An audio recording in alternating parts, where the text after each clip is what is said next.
Mabuhay.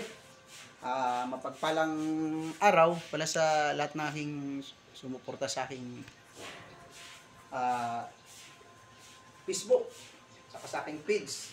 Sa hindi pa nakapag-subscribe sa aking YouTube channel, sana mag-subscribe na ang aking YouTube channel.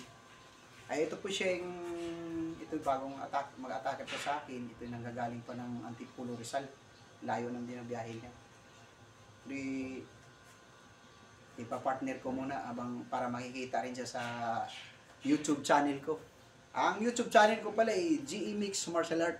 Sana masuportahan niyo, makasubscribe kayo sa aking YouTube channel.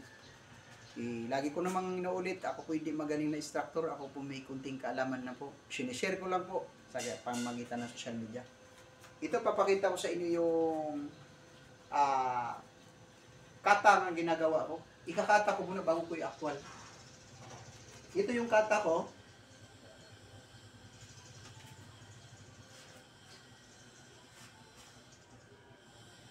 Step. Side. Pag i-actual ko, ito na yung posisyon. Kung halimbawa, nabigla siyang umi-straight. Straight. Ay, straight. Yan. Ito yung ginagawa kong kata, ito yung injury. Sabay, dampot, pitik. Ulit, mabilis. Pag idadandahan ko, mayroon akong i-slide ng balikat ko. Straight. Yan. Mas malaya akong pumitik. Pagpitik ko rito, dito hawak. Sabay, tira. Itong option nito, simple lang. Pero madaling matutunan to. Kahit sa posisyon yan, ito, pasensya na kayo kasi bagong atakin ko lang to.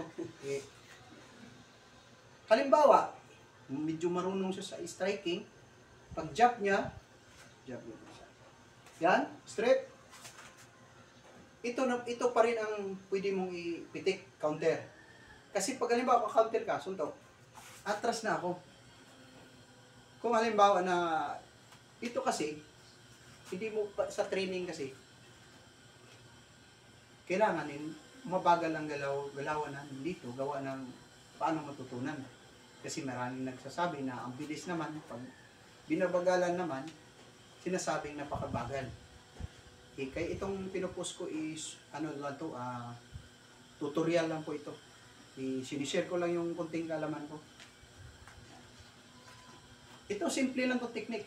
Marami kang option, marami kang itong biglaan to. Straight. Yan.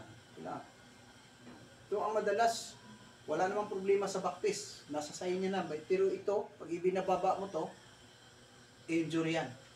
Pag injury hawak, pitik nito, i-double injury na naman. Pag gusto mong biglaan, ito, option ito sa may nakatayo yung posisyon, yung hindi naka-proper. Pero pag naka-proper ang posisyon, hindi yan basta-basta na lalaglag ang paa. Ito, pag hindi naka-proper yan, tuwid lang. Ito yung hindi naka-proper. Straight ka, ito yan. Pag binira mo dito yan, pag nakatuwid yan, laglag yan. Lalo na pag salubong. Ito naman, simple lang. Mayroon akong ginagawa ng ganito, pagtapik lang, suntok, straight. Yan, suntok, straight. Yan o. Ito lang. Nasa inyo na yan kung birahin nyo papitik. Pero pwede akong paatras na hindi ako makatayo. Posisyon. Yan o. Ito, nakapurma lang ako ng ordinaryong tayo. Simple lang. Kailangan lang naman kasi sa depensa, hindi yung puro tapang na lang kailangan. Sige, may talino at gulang kung paano mo gamitin yung natutunan mo. Hindi yung puro na lang bunganga, hindi ginagamit sa talino yung kaalaman, ginagamit sa mga kalokohan. Ito'y kailangan, gagamitin ito sa kinakailangan mong ididipin sa sarili mo. Posisyon nga. Ang kalaban mo medyo na pumumurporma. Ikaw nakatayo lang. Suntok. Ako, nakababa lang yung kamay ko. Mas nauna pa yung paa ko doon. Hindi mo na kailangan mataas ang sipa ko. Kailangan mo lang talino kung saan mo siya patatamaan. Straight. Side step. Step ka lang sa side. O, tinan mo. Tira. Pitik lang. Nasa sayo na yan. Kung pabilisan mo, ito lang pinakamadali, oh. Dito mo birahin. Sa harap. Kailangan ang pag-aral ng martial art, hindi po na parang napanood mo lang sa video, alam mo na agad ang diskarte. Para malalaman mo talaga yung kung isang martial art, effective o ano, mag-training talaga kayo sa personal. Saka alam niyo kung anong talagang yung sa tamang balance, tamang timing, tamang pagkuha.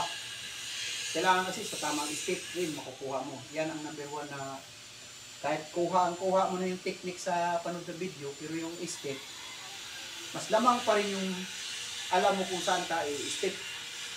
Kasi pag may step ka, kung wala kang gumagaya ka lang sa video, tapos nakakatulong yun pag ginapon sa video. Kasi yung ideya. Yan. Halimbawa, umi-street siya. Tapos may ideya ka sa pag-tapik. Ipalis mo lang. Straight. May palis. Kung halimbawa, kasi ito kasi pag tapik mo rito, huwag ka talagang magbabad na dito ka nakapokus. Kasi ito, pipitik yan, ka-counter yan. Ang kailangan mo lang dyan, pag tinapik mo lang dyan, kung medyo mabilis ang kamay mo, pwede mo gawin ito. Tuntok, pitik mo agad. Yan o. Hindi naman ako, pag cheer mo, tuntok, pag pitik mo, pa! Pero ang ginagawa ko dun, may kasamang hila ako dun. Kumbaga, ini-spring punch ko lang. Yan, mayroon kasing gumagawa na gumaganyan, pwedeng gawin ni ganyan, pa! Ibuhin mo lang diretso, slide ka lang. Oo, pwede yun. Pero pag matangkad kasi di mo pwedeng gawin. Pero pag kasi pantay mo lang, pwede mo magawa yung mga elbow. Pag mga pangmano, ang magagamit mo sa mga matatangkad, kung saan mo siya pwedeng patamaan na yung kahinaan. Kailangan kasi sa martial art, alam mo rin yun kung saan mo patamaan.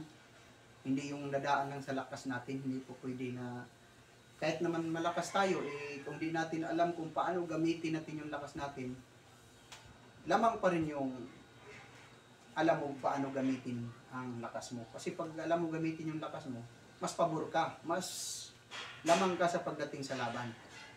Kaya kailangan sa isang technique, pag-aralan niya ng paulit-ulit para maging perfect ang galaw mo. Maraming salamat at saka God bless. sa lahat ng martial art, taos-puso po ang nagpupugay. So, makita sa YouTube channel. Kasi